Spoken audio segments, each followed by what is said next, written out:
For years, they were the picture of perfection. Nicole Kidman, Hollywood's porcelain goddess, and Keith Urban, the country music heartthrob whose voice could melt silence. Together, they embodied everything the industry loves to sell: beauty, loyalty, redemption. But behind the red carpets and golden awards, there was a quiet war, one that no magazine dared to print in full, until it was too late. The first sign wasn't a headline. It was a look. Cold, hollow. During an awards night, when cameras captured them smiling, but their hands never touched. Fans called it en Hanhaustion. Insiders whispered something darker. For those who knew them well, that was the moment the fairy tale cracked. Hollywood loves its heroes, but it loves its scandals even more. And Nicole Kidman, who had survived a decade under Tom Cruise's shadow, found herself once again under the burning gaze of gossip columns. This TMA, not as the victim, but as the betrayed. The whispers said Keith Urban had slipped back into the chaos she thought she'd rescued Chaim from. Others claimed the betrayal wasn't just emotional, but physical. A secret affair that tore apart the walls of trust, brick by brick. Nicole, the woman who built her life on control and grace, suddenly found herself powerless. And Keith, once the man who wrote songs about her eyes, was now accused of writing lies instead. The Hollywood dream had become a psychological thriller, one with no script, no director, and no guaranteed happy ending. As the tabloids began circling like vultures, the truth became buried under layers of PR statements, cryptic lyrics, and tearful interviews. But those who were there, the close friends, the assistants, the sound engineers, they remember the nights when the couple's mansion was filled, not with music, but silence so thick it felt alive. This is not a love story. It's a post-mortem of one, a dissection of how fame amplifies love until it burns. And tonight, we're going to peel back every layer, every rumor, every confession, every sleepless night, to uncover the truth about the scandalous affair that nearly destroyed Nicole Kidman and Keith Urban's marriage. It began like every timeless Hollywood romance, unhenpecked, cinematic, and painfully beautiful. Nicole Kidman, fresh from years of navigating heartbreak after her divorce from Tom Cruise, wasn't looking for another public love story. She had sworn to herself that the Nen Hunt chapter of her life would be quieter, truer, stripped of the glitter that had once blinded her. And then came Keith Urban, a man who looked like everything she had been told to avoid. A musician with a wild past, a southern drawl, and eyes that carried both danger and devotion. They met in 2005 at a gala event honoring Australian achievements. Two stars from the same homeland, orbiting different universes, suddenly collided. In interviews, Nicole would later say she felt something she couldn't explain, a kind of homecoming. For a woman who had spent most of her adult life under the scrutiny of tabloids and the control of powerful men, Keith represented something rare: gentleness without fear. The world fell in love with them just as quickly as they fell for each other. From paparazzi shots of them walking barefoot through Sydney's beaches to the quiet glances enhanged at red carpets, they were the embodiment of hope, proof that even in Hollywood, love could heal. In June 2006, under the soft glow of candlelight in a small Sydney church, they said their vows. Nicole's tears were real, her voice trembling as she promised forever. Keith sang at their wedding a song written for her, a melody about second chances. The first years were a dream.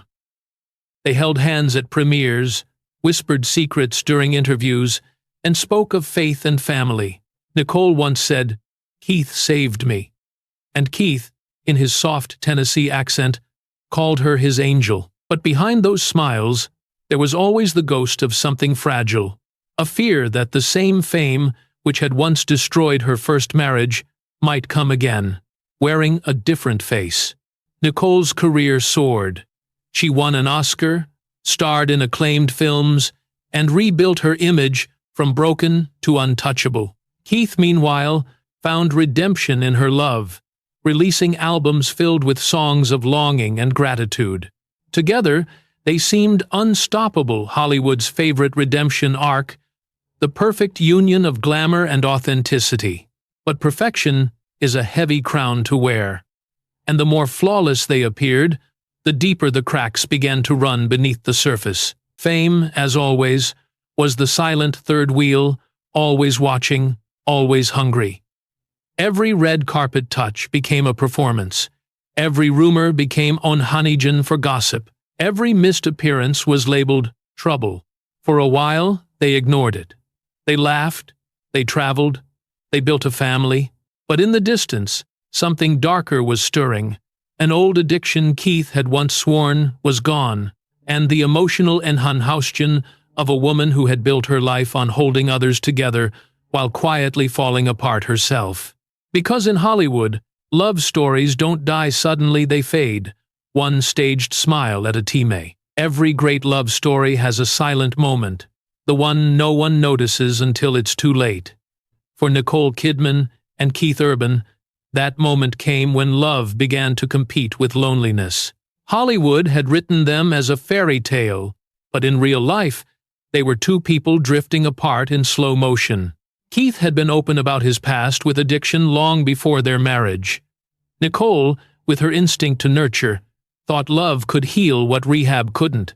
For a teammate, it did. Her steadiness became his anchor, and his passion reignited something in her that years of control and public scrutiny had dimmed. But old ghosts are patient, and when Keith's tour schedules grew longer, when the spotlight turned hotter, and when the applause became louder than her voice, the ghosts came calling again. The first relapse wasn't public. It began with whispers, strange behavior noticed by his bandmates, and moments when Nicole would leave events early, her face pale and tight.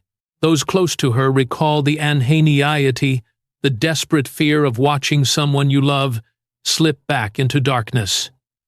She was holding him up while falling apart herself, one friend would later say. The distance between them wasn't measured in miles, but in silence.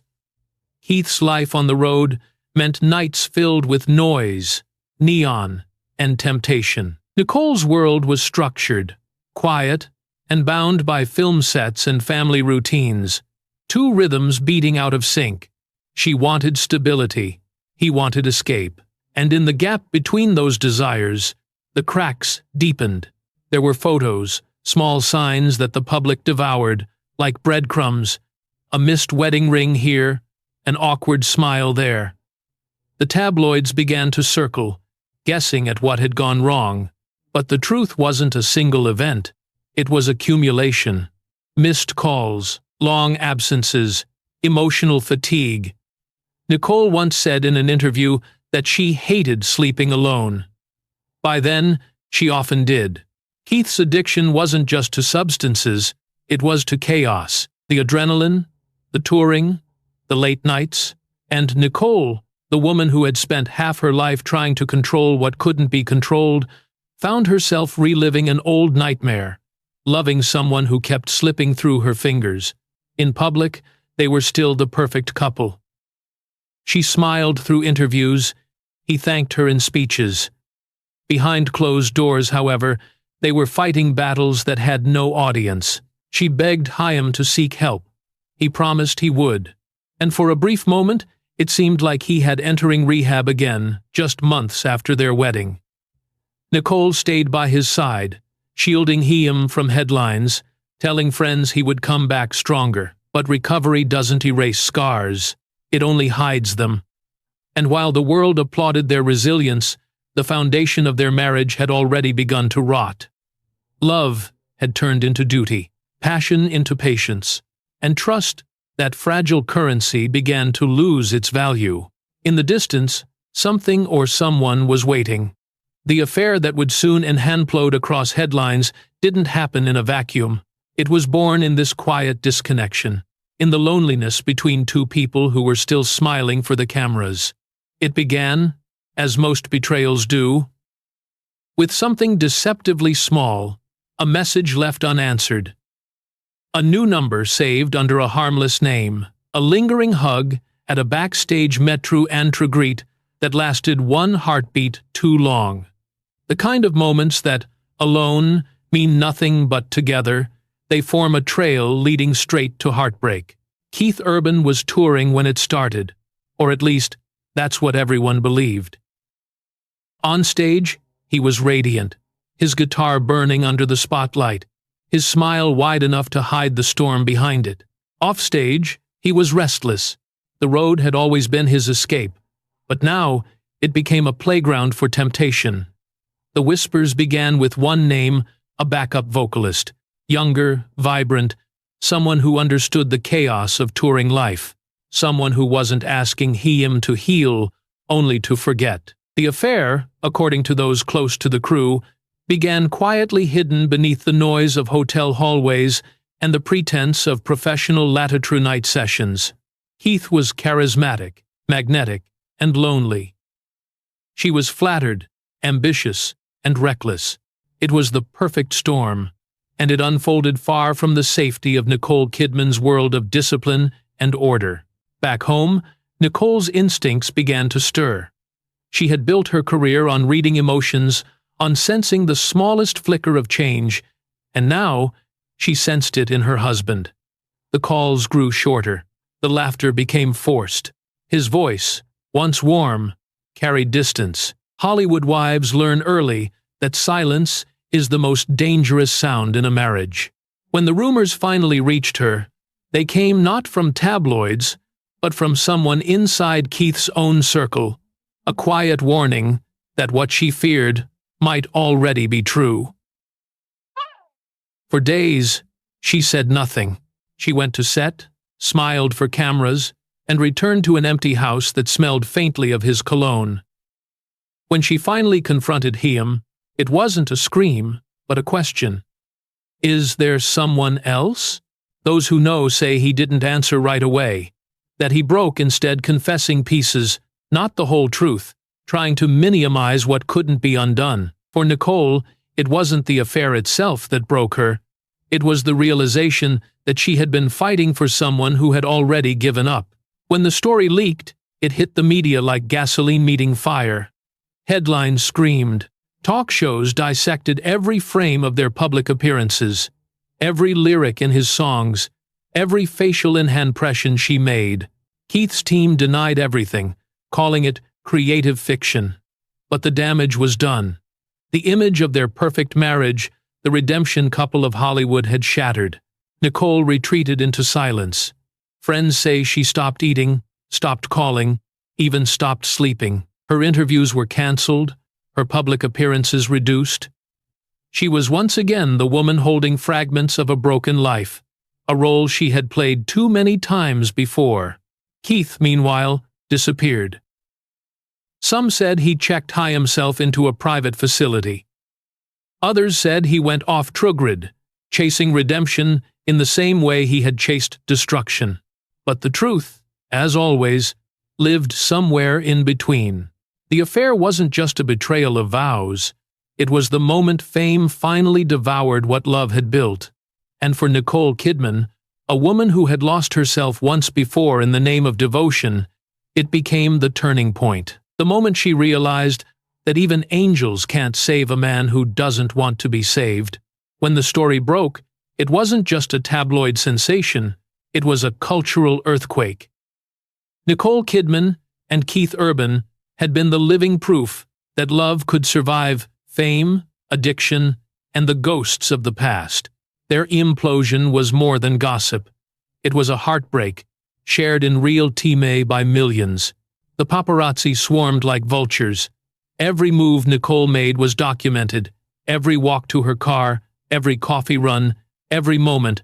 Her wedding ring wasn't visible, became global news. Headlines read like autopsies.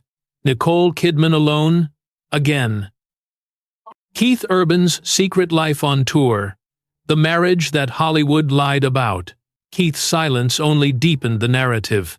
His team released vague statements about working through personal challenges, while Nicole's publicist maintained she was focused on her children and her work.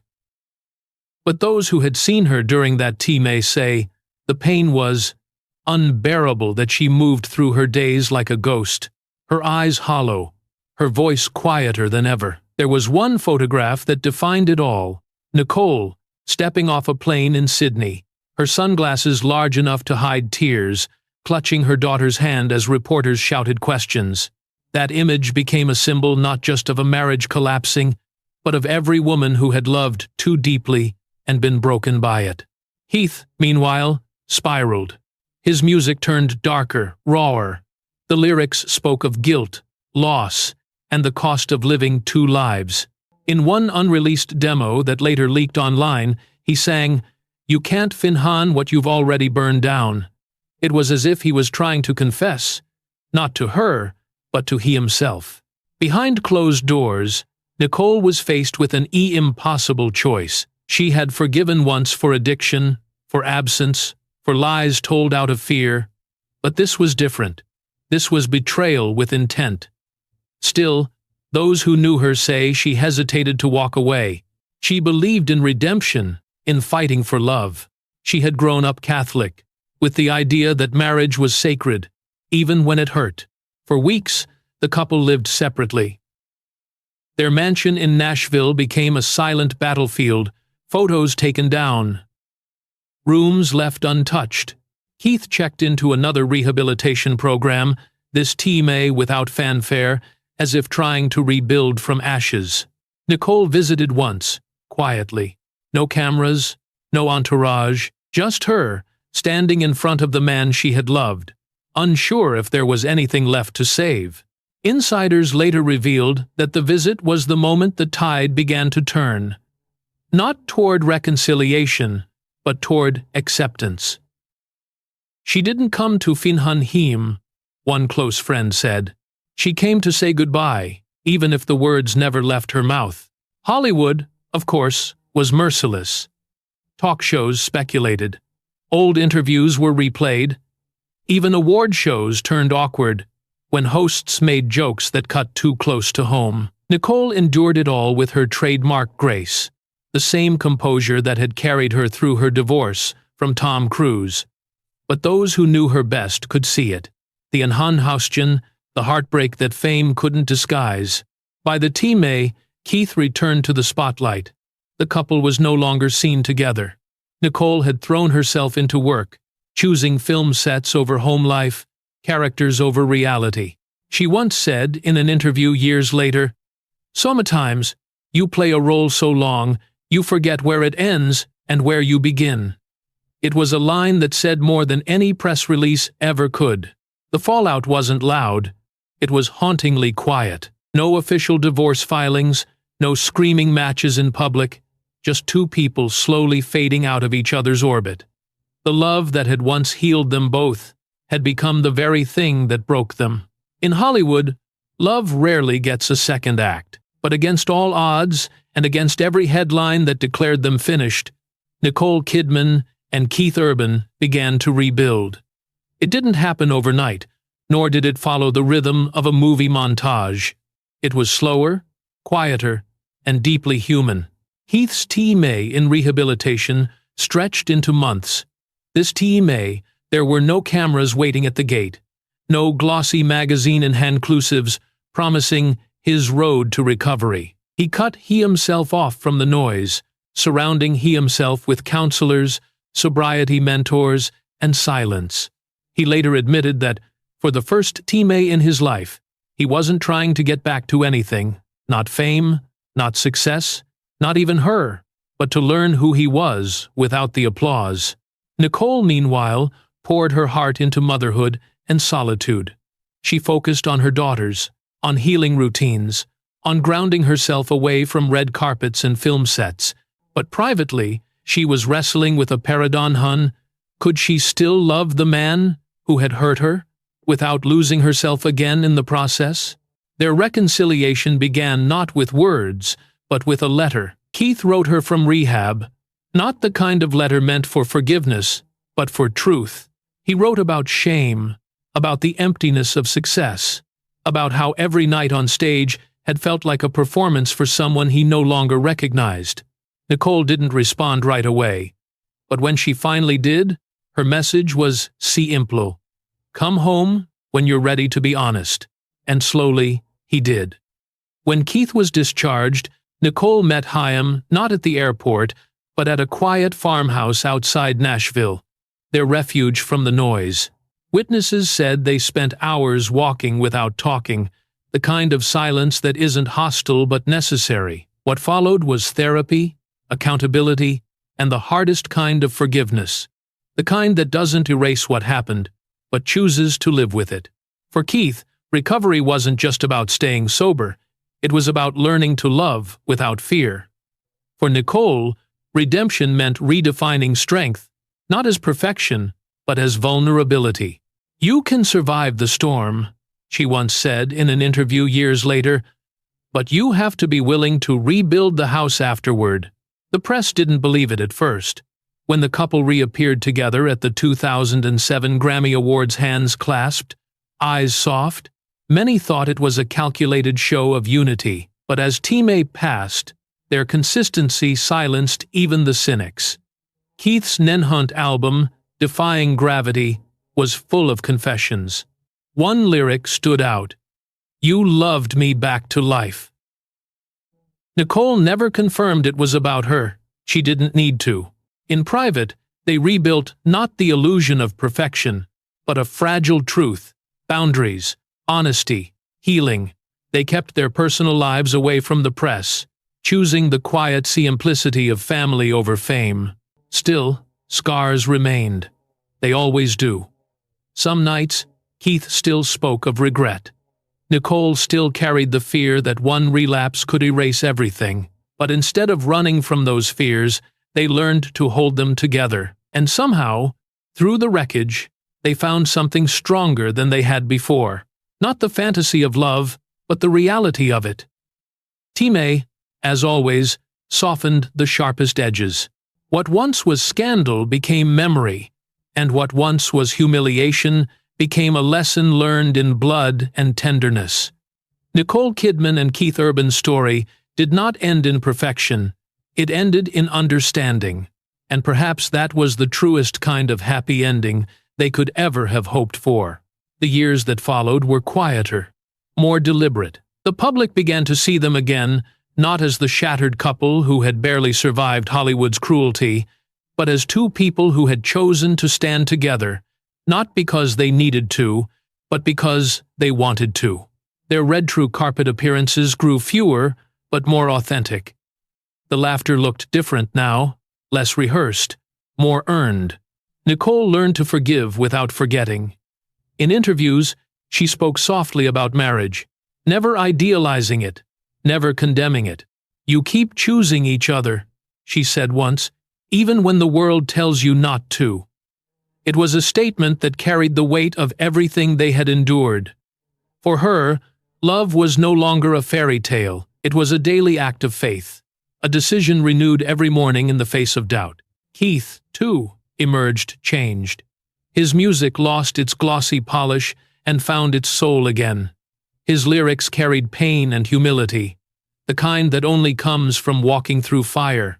Songs like "Without You" and "Thank You" became quiet confessions, a dialogue with the woman who had seen the worst of Chaim and still reached for his hand. Together, they turned their wounds into wisdom. Their story became a reminder that love isn't the absence of betrayal, but the strength to rebuild after it. Hollywood still tried to label them the couple that made it, the miracle marriage. But the truth was more complicated, more human. They hadn't conquered love, they had survived it. In private moments, far from cameras and applause, they became simply Nicole and Keith again, two souls who had learned to listen, to forgive, to stay. The mansion that once echoed with silence now filled with music again. Their daughters grew up watching not the illusion of a perfect marriage, but the resilience of two imperfect people who refused to give up on each other. And perhaps that's what makes their story endure. Not the glamour, not the scandal, but the quiet truth at its core. that love, real love, is not a promise of peace, but a willingness to face the storm. Nicole once said, looking back, "If you can survive the fire, you come out forged." Heath nodded beside her, his hand resting gently over hers, a simple gesture that spoke louder than any song. Because in the end, that was the price of love, burned, scarred, and yet somehow still alive.